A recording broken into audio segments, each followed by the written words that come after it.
There are people in this country sleeping inside something tonight that costs less than a decent pair of work boots. It weighs about as much as a golden retriever. It moves under human power alone. And city governments across America are so threatened by it that some of them have passed ordinances specifically designed to make it disappear. $150. That is the number. And by the end of this video, that number is going to make you feel something, and I am not entirely sure it is going to be comfortable. What is a bike camper, actually? Before we get to the who and the why, let's talk about the what. Because most people, when they hear the phrase bike camper, picture something between a bicycle trailer and a cardboard box. The reality is more surprising than that.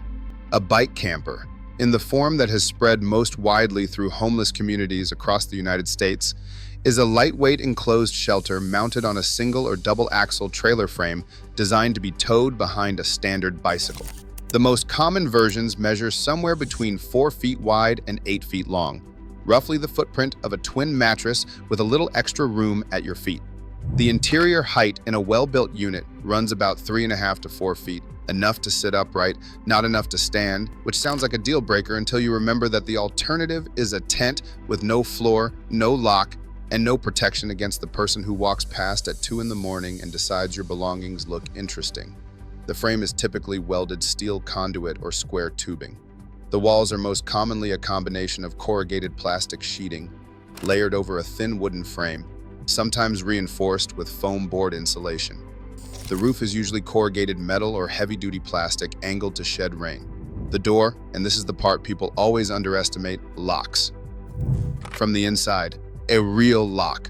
A person sleeping inside a bike camper can lock the door and know that nobody is opening it without their permission. That sounds like a small thing. It is not a small thing. Ask anyone who has spent a week in a congregate shelter where 60 strangers cycle through the same room, or a month in a tent where the zipper is the only thing between you and the world, and they will tell you that a door that locks from the inside is not a small thing at all. It is, in fact, the whole point. Some builds include a small interior shelf, a hook or two for hanging clothes, a foam sleeping pad, and a mesh pocket for personal items.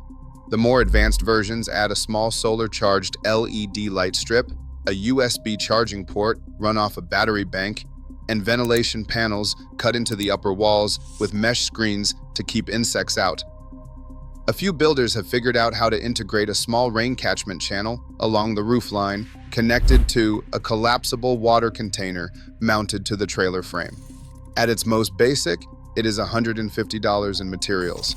At its most refined, still under $500. And people are sleeping better inside them than they have in years. The man who started it. The clearest origin point for the modern bike camper shelter movement in the United States traces back to a man named Kierkegaard, a welder and bicycle mechanic living in Eugene, Oregon. Eugene has a long history with alternative housing and unhoused communities, if you know, and Kierkegaard had been watching the same cycle play out for years. Encampments set up, city comes and clears them, people scatter, encampments reform 2 blocks away, repeat indefinitely. Kierkegaard's insight was not complicated, but it was important. The problem with every form of shelter that homeless people were using, tents, tarps, pallet structures, cardboard, was that it was stationary. A stationary structure on public land is a target. It can be cited, condemned, confiscated, or bulldozed. A structure that moves is a different category of problem entirely.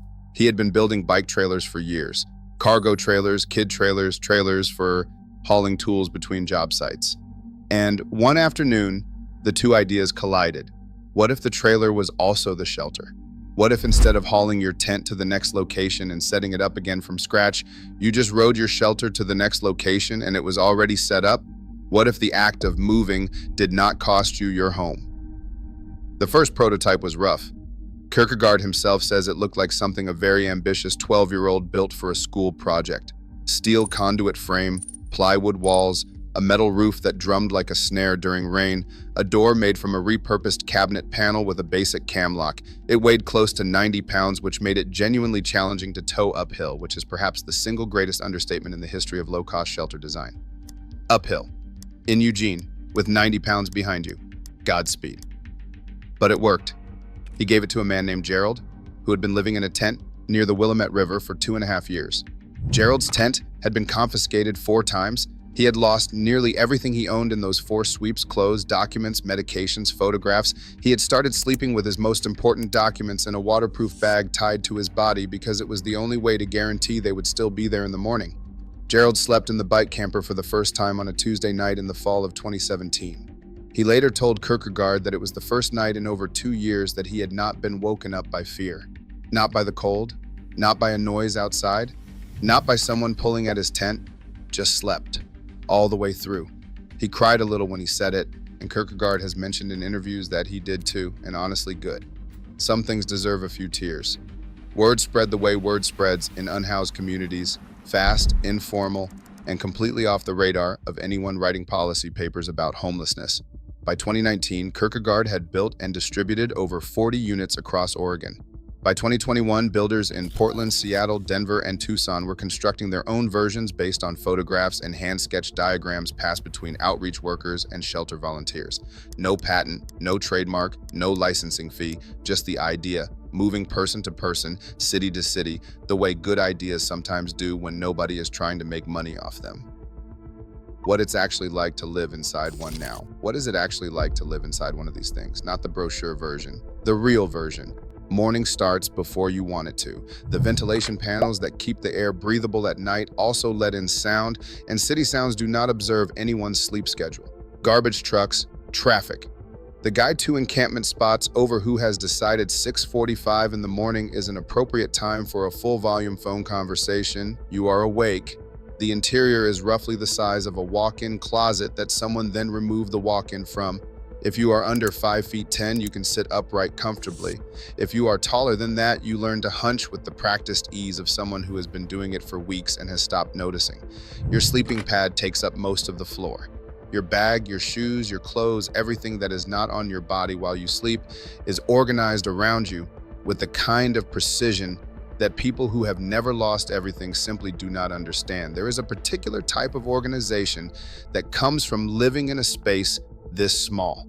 Everything has a place. Everything stays in its place, not because you are tidy by nature. Most people who build these shelters will tell you they were not especially tidy people before, but because in 48 square feet of enclosed space, disorder is not an inconvenience. It is a crisis. You cannot find your water bottle in the dark if it is not exactly where you left it. You cannot grab your ID when you need it fast if it is not in the same pocket of the same bag every single time. The small space enforces a kind of discipline that turns out to be useful in ways that extend far beyond the camper itself. Weather is complicated. In summer, an enclosed shelter with metal components and limited ventilation becomes uncomfortable by mid-morning. Builders who have spent time refining their designs all say the same thing. Ventilation is not optional. It is the difference between a shelter and a sauna. The mesh-screened vent panels on the upper walls are the single most important structural feature in a summer build. Without them, you are essentially sleeping inside a car with the windows up. In Arizona, in August, nobody is recommending that. Winter is a different problem. The bike camper's thin walls do not hold heat the way a properly insulated structure does. People who winter in them successfully use layered sleeping systems, a foam pad on the floor to break contact with the ground, a quality sleeping bag rated below the expected low temperature, and a reflective emergency blanket layered over the sleeping bag to bounce radiated body heat back inward. Some people use small catalytic heaters. Most people who know what they are doing strongly advise against any open flame heating in an enclosed space this size. The math on carbon monoxide does not care about good intentions. Rain is actually the bike camper's best moment. A properly built roof with adequate overhang keeps the interior dry in all but the heaviest sideways rain. People who have lived in tents describe the sound of heavy rain on a tent as stressful. The constant tension of wondering if the seams are going to hold, if the floor is going to flood, if the whole structure is going to lose its stakes in soft mud. The bike camper's rigid frame does not flex in the wind the same way. The metal roof sheds water rather than pooling it. The sound of rain on a metal roof, once you are warm and dry beneath it, is reportedly one of the better sounds in the world. Several people who have lived in these shelters mention it unprompted. That detail is worth paying attention to. The bike part changes everything. The bicycle attachment is where the bike camper becomes something that a tent, a pallet shelter, and even most tiny homes cannot match. Mobility is not a luxury feature in the life of an unhoused person. It is survival infrastructure. When a city posts a 72-hour notice on your shelter, you have 3 days to move everything you own to a new location. If your shelter is a tent, that means breaking down, packing, hauling, and reassembling. If your shelter is a pallet structure, you lose it entirely because you cannot haul a pallet structure down a city street. If your shelter is a bike camper, you unlock the hitch, get on your bicycle, and ride. That mobility interacts with the legal landscape in ways that are genuinely interesting and that city attorneys across the country are still quietly losing sleep over. In most jurisdictions, a bicycle trailer is classified as a vehicle, not a structure. That classification matters enormously. Zoning laws govern structures. Parking regulations govern vehicles. And the enforcement mechanisms, the fines, the confiscation procedures, and the permit requirements apply to structures in ways they do not uniformly apply to vehicles. This is not a loophole exactly. It is more of a seam in the legal fabric. The laws were written for a world that did not include a bicycle-towed sleeping unit costing $150, and the gap between what the law anticipated and what Kierkegaard built in his shop in Eugene is wide enough for a person to sleep comfortably inside. Cities are noticing. Some are moving to close the gap. Others, quietly, are not. The community building around them. Around the same time that cities were beginning to notice bike campers, something else was happening at the ground level. People were starting to build them together. Maker spaces, those community workshops that have sprung up in repurposed warehouses and church basements across America, full of welders and laser cutters and people who genuinely enjoy spending a Saturday afternoon building something useful, started hosting bike camper build events. A group in Portland called Street Roots Fabricators began running monthly workshops where volunteers with no prior welding experience could show up, spend a day learning basic metalwork, and leave having contributed to a completed camper frame that would go to a specific person in need. A congregation in Denver began dedicating its third Saturday to what the pastor cheerfully called the world's most practical act of worship. Teams of parishioners in safety glasses, which is a sentence that deserves to exist. Teams of parishioners in safety glasses cut corrugated plastic, measured foam board insulation, and assembled camper walls while the youth group painted the exteriors in colors chosen by the future residents.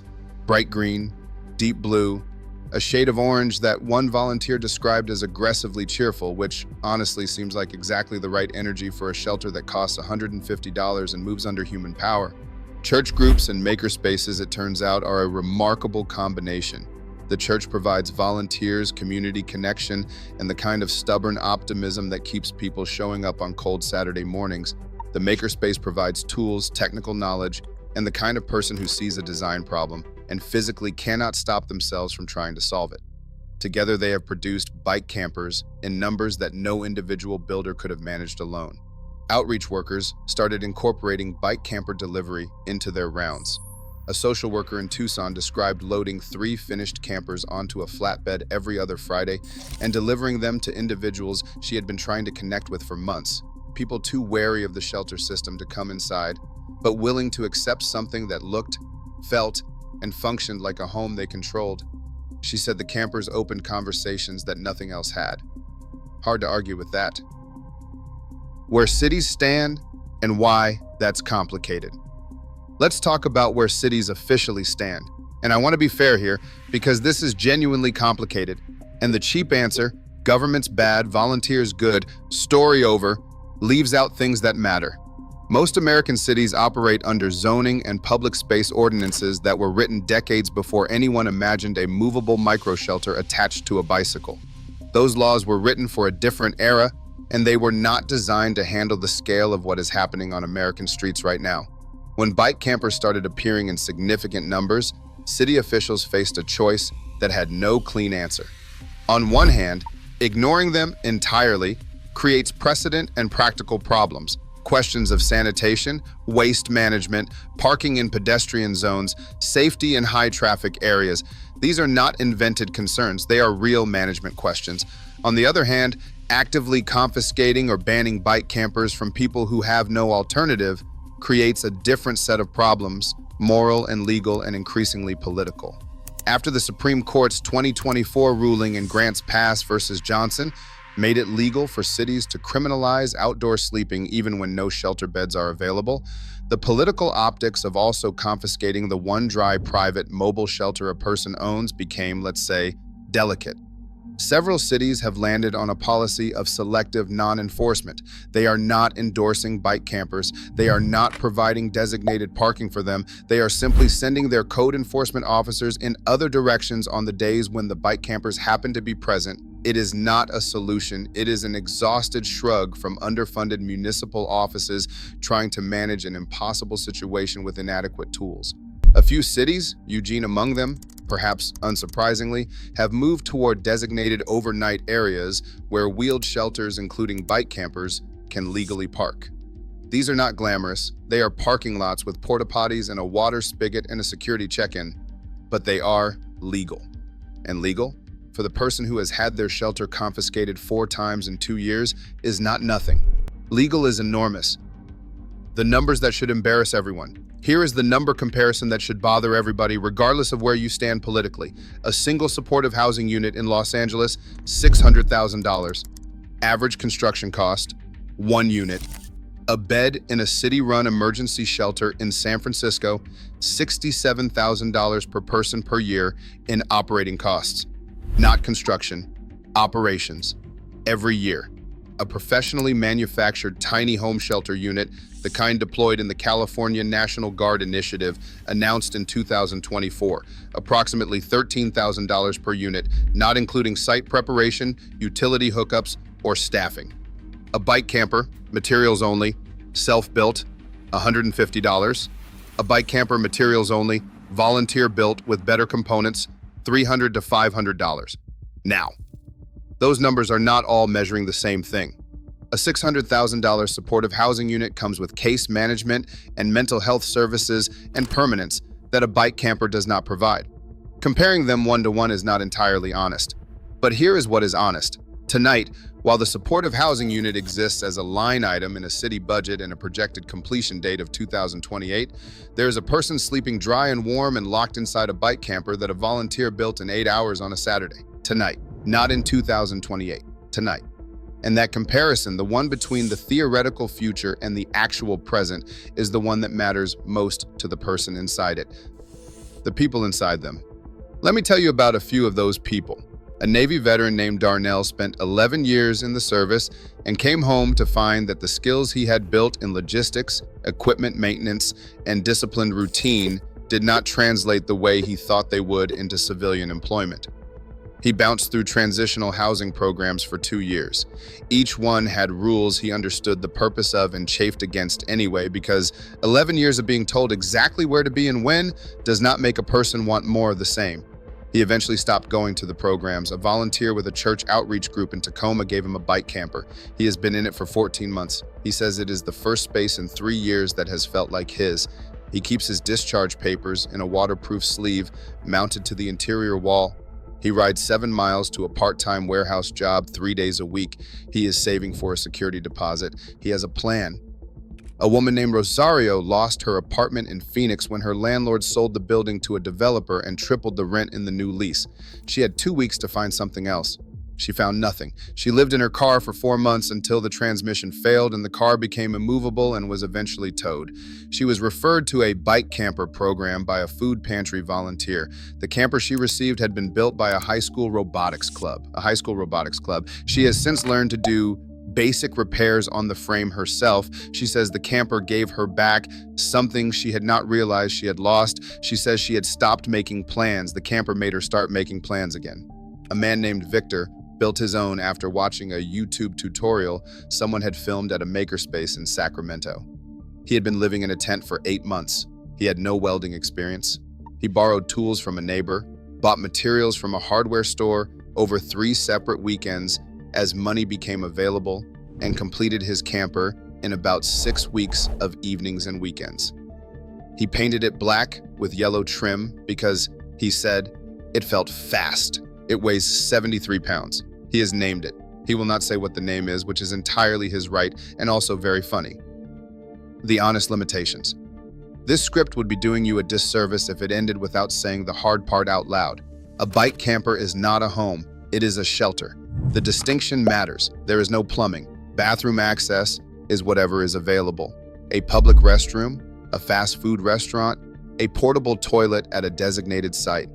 For women especially, the lack of private sanitation is not an inconvenience. It is a genuine safety and health concern that no amount of good design solves without a toilet. The sleeping space is small enough that anything beyond a minimal amount of personal belongings simply does not fit. If you have children, a bike camper is not a viable family shelter. Full stop. The people it helps best are single adults with enough physical ability to ride a bicycle, which already excludes a significant portion of the unhoused population. The weather envelope, even with good insulation strategy, has limits. In a Minnesota January or a Houston August, a bike camper is a difficult place to survive without supplemental support. The people who do well in them tend to be resourceful, physically able, and connected to at least some form of community support network. The people who have none of those things need something the bike camper cannot be. And the mobility that makes a bike camper legally interesting also makes it impossible to provide the kind of stable mailing address that most employers, service providers, and government agencies require before they will engage with you in any meaningful way. You cannot list a bike camper on a job application. You cannot receive mail inside one. Those barriers are real and they persist. What the bike camper does, it does remarkably well. What it cannot do is everything. Here is where this goes from here and why it matters even to people who will never sleep inside one. The bike camper movement is not going to solve homelessness in America. Anyone who tells you it will is selling you something, and you should check your pockets on the way out. 745,000 people do not have homes because housing costs have outpaced wages for 40 years, because mental health infrastructure was systematically dismantled across this country starting in the 1980s, because addiction treatment has historically been treated as a moral failing rather than a medical one, because one bad month can end a life as constructed in 21st century America with breathtaking speed. A $150 bike camper did not create any of those conditions and cannot unwind them. But here is what it does. It buys time. It buys dignity. It buys the specific irreplaceable thing that a person who has been sleeping on concrete for 6 months has almost entirely run out of, the feeling that they are still a person who deserves a space that belongs to them. Darnell has a plan. Rosario is making plans again. Victor named his camper and will not tell anyone what the name is. Gerald slept through the night for the first time in 2 years. A high school robotics club built a shelter for a woman they will never meet, and she laughs every time she tells the story. Elvis Summers built a tiny house for a grandmother who had been sleeping in the dirt for a decade and said he just got tired of walking past her. Tamara Williams built a home from a shipping container for $200 because the math stopped working, and she refused to let that be the end of the story. And somewhere in Eugene, Oregon, in the fall of 2017, a man named Gerald locked a door from the inside and slept all the way through the night. There are still 750,000 people out there tonight with nowhere safe to go.